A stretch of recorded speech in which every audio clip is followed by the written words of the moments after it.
Tech ലോകത്തു നിന്നുള്ള വാർത്തകൾ. ഇന്ത്യയിലെ ഫോൺ നിർമ്മാണത്തിന്റെ കാര്യത്തിൽ ട്രംപിനെ തള്ളി ആപ്പിൾ. ട്രംപിന്റെ വിയോജിപ്പിനിടയിലും പദ്ധതി മാറ്റമില്ലാതെ തുടരുമെന്ന് ആപ്പിളിന്റെ ഉറപ്പ്.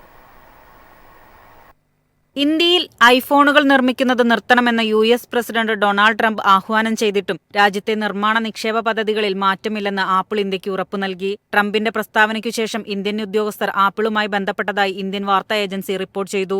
ആപ്പിൾ ഒരു പൊതു പ്രസ്താവന ഇറക്കിയിട്ടില്ലെങ്കിലും ആഗോള വിതരണ ശൃംഖലയുടെ ഒരു പ്രധാന ഭാഗമായി ഇന്ത്യ തുടരുന്നുവെന്ന് കമ്പനി ഇന്ത്യൻ ഉദ്യോഗസ്ഥർക്ക് ഉറപ്പു നൽകി. ഇന്ത്യയിലെ നിക്ഷേപ പദ്ധതികൾ ഇപ്പോഴും നിലനിൽക്കുന്നുണ്ടെന്നും ഇന്ത്യ ഒരു പ്രധാന ഉൽപാദന കേന്ദ്രമായി കാണുന്നുവെന്നും ആപ്പിൾ പറഞ്ഞു. നിലവിൽ ആപ്പിളിന്റെ ആഗോള ഐഫോൺ ഉൽപാദനത്തിൽ ഏകദേശം 15% ഇന്ത്യയിലാണ്. News desk MyFin TV. ഇൻഡിഗോയും തുർക്കി വിമാന കമ്പനിയുമായുള്ള കരാർ അവസാനിപ്പിക്കണമെന്ന ആവശ്യവുമായി എയർ ഇന്ത്യ. സുരക്ഷാ കാരണങ്ങൾ ചൂണ്ടിക്കാട്ടിയാണ് എയർ ഇന്ത്യ ആവശ്യമുന്നയിച്ചത്. ടർക്കിഷ് എയർലൈനുമായാണ് ഇൻഡിഗോയ്ക്ക് വിമാന ലീസിംഗ് പങ്കാളിത്തമുള്ളത്. ഇത് ദേശീയ സുരക്ഷയ്ക്ക് ഭീഷണിയാകുമെന്നും ആഭ്യന്തര വ്യോമയാനത്തെ പ്രതികൂലമായി ബാധിക്കുമെന്നും ചൂണ്ടിക്കാട്ടി തടയാൻ എയർ ഇന്ത്യ സിവിൽ ഏവിയേഷൻ അധികൃതരോട് ആവശ്യപ്പെട്ടതായി റിപ്പോർട്ട്. ഇന്ത്യ-പാകിസ്ഥാൻ സംഘർഷത്തിൽ പാകിസ്ഥാന് തുർക്കി പരസ്യ പിന്തുണ നൽകിയിരുന്നു. ഇത് രാജ്യത്ത് വൻ പ്രതിഷേധമുണ്ടാക്കി.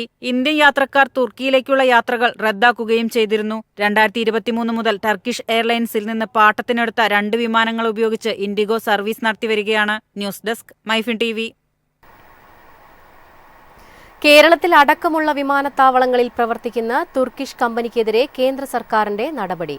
തുർക്കി ആസ്ഥാനമായുള്ള സെലബി എയർപോർട്ട് സർവീസസിനെതിരെയാണ് നടപടി.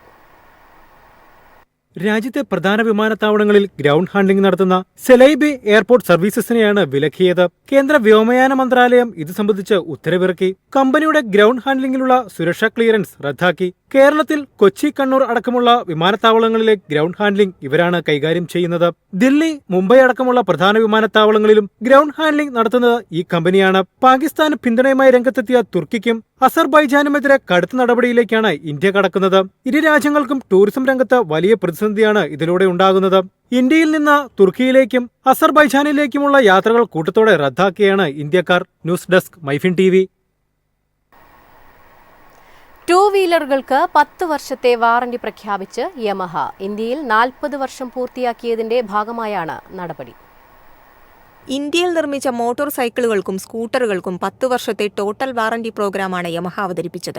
സമഗ്ര വാറന്റി പാക്കേജിൽ 2 വർഷത്തെ സ്റ്റാൻഡേർഡ് വാറന്റിയും 8 വർഷത്തെ എക്സ്റ്റൻഡഡ് വാറന്റിയും ഉൾപ്പെടുന്നു. എഞ്ചിൻ, ഇലക്ട്രിക്കലുകൾ, ഫ്യുവൽ ഇഞ്ചക്ഷൻ സിസ്റ്റം തുടങ്ങിയ പ്രധാന ഘടകങ്ങൾ ഇതിലുൾപ്പെടുന്നു. പുതിയ ഉപഭോക്താക്കൾക്ക് അധിക ചെലവില്ലാതെ നൽകുന്ന ഈ വാറന്റി പിന്നീട് നാമമാത്രമായ ഫീസിൽ ലഭിക്കും. ഇത് പുനർവിൽപ്പന മൂല്യം വർദ്ധിപ്പിക്കുകയും ചെയ്യുന്നു. News desk MyFin TV.